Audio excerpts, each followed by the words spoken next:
Hoy voy a mostrarte cómo era el mundo antes del diluvio, un planeta sin desiertos ni hielo, donde los humanos vivían siglos, los animales eran gigantes y el cielo estaba cubierto por una bóveda de vapor que lo volvía todo perfecto. Un mundo tan avanzado que ya había ciudades, metalurgia, música y tecnología, pero también tan oscuro que terminó colapsando bajo su propia corrupción. ¿Por qué los seres humanos vivían más antes del diluvio? ¿Qué destruyó realmente esta civilización? ¿Y qué relación tienen con las profecías bíblicas del final de los tiempos? Hoy voy a responder todas estas preguntas, pero primero vayamos a la Biblia. Y vio Dios lo que había hecho, y he aquí que era bueno en gran manera. Cuando Dios terminó su obra creadora, la tierra era un reflejo puro de su gloria. Era un mundo perfecto, puro e intacto. No existían los desiertos abrasadores ni los polos congelados. No había hambre, ni enfermedad, ni muerte. Todo lo que existía era vida y vida en abundancia. Adán fue creado para habitar ese paraíso, pero no solo como espectador, sino como administrador. Su cuerpo era vigoroso, libre de todo deterioro y enfermedad. Su mente era clara, capaz de nombrar cada criatura del Edén sin error. Y su espíritu, estaba en perfecta comunión con el Creador. Pero vemos que en la caída todo cambia. La famosa serpiente apareció, el fruto prohibido, el error que condenó a la humanidad a perder ese vínculo directo con Dios. Nos encontramos entonces con el hombre que había sido expulsado del paraíso, pero que vivía en un planeta 0 kilómetros prácticamente nuevo y muy distinto al que tenemos hoy. ¿Pero qué tan distinto, te preguntarás? Bueno, para empezar, los primeros humanos parecen vivir siglos. Matusalén alcanzó los 969 años de edad, según Génesis capítulo 5, versículo 27. Esta longevidad no era un mito ni exageración poética, sino el resultado de un ambiente ideal diseñado por Dios para sostener la vida en su forma más elevada.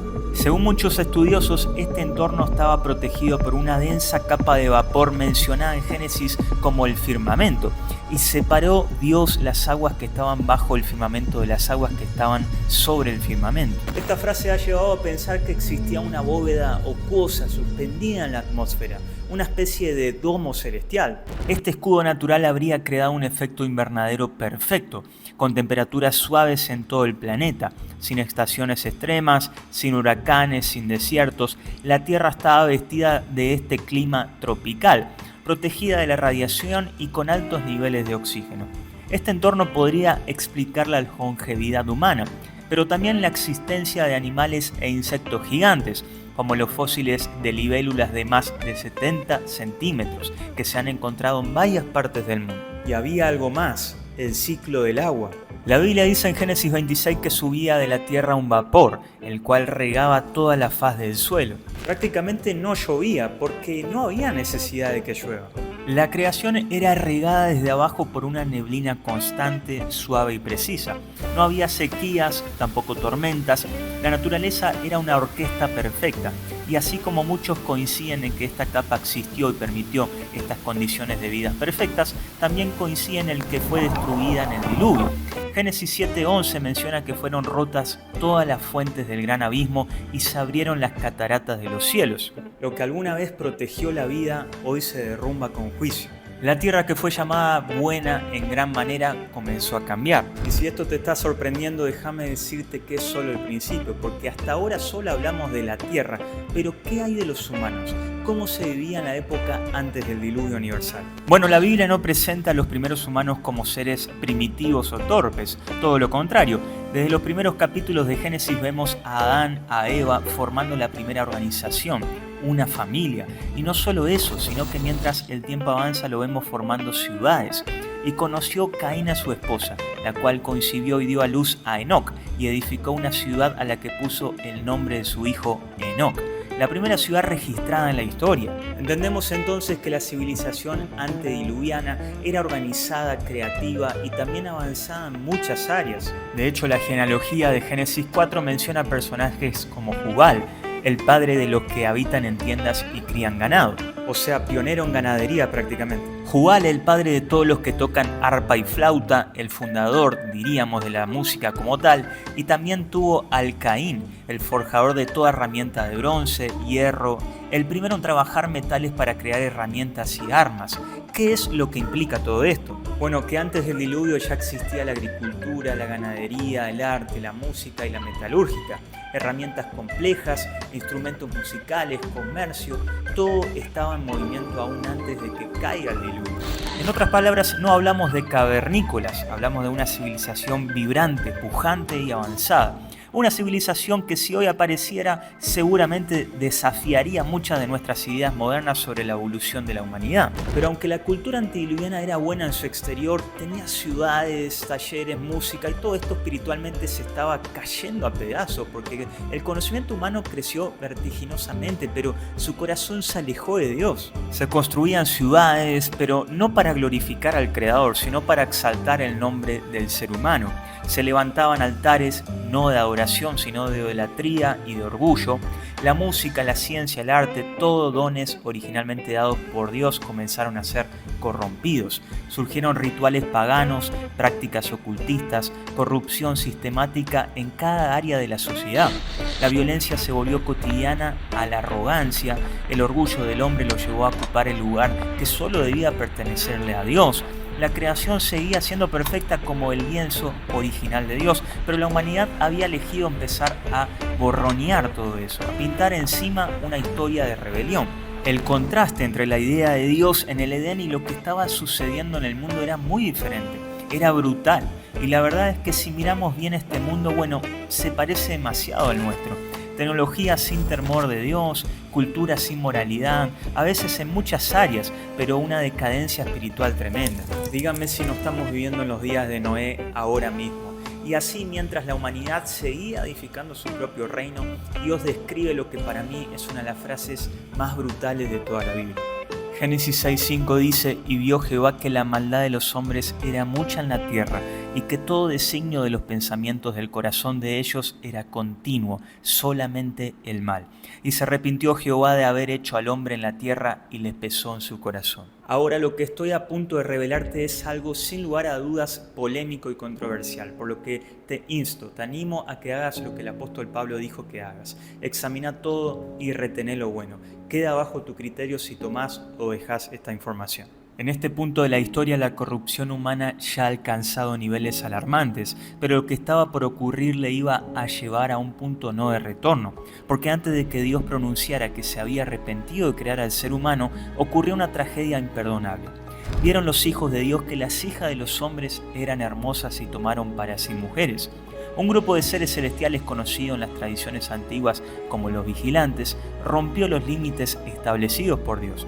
Estos ángeles rebeldes no se limitaron a desobedecer espiritualmente, sino que descendieron físicamente a la tierra, abandonaron su morada celestial, cruzaron la frontera que nunca debió cruzarse y tomaron para sí esposas humanas.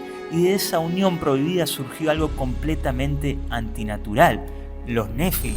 ¿Quién eran estos seres? Bueno, Génesis 6:4 narra que había Nefilims en la tierra en aquellos días. La mayoría de la Biblia traduce la palabra Nefilim como gigantes, pero su significado más literal proviene de la raíz hebrea Nafal, que significa caer o los caídos. No hablamos de gigantes en el sentido de hombres altos, sino de monstruos, de criaturas gigantescas, de su fuerza colosal, de violencia desmedida, porque eran más que humanos. Pero la historia se pone peor, porque los vigilantes no solo engendraron a estos monstruos, sino que corrompieron el alma de la civilización enseñando conocimientos prohibidos. Según el libro de Enoch, repito, por favor, toma esto con pinzas.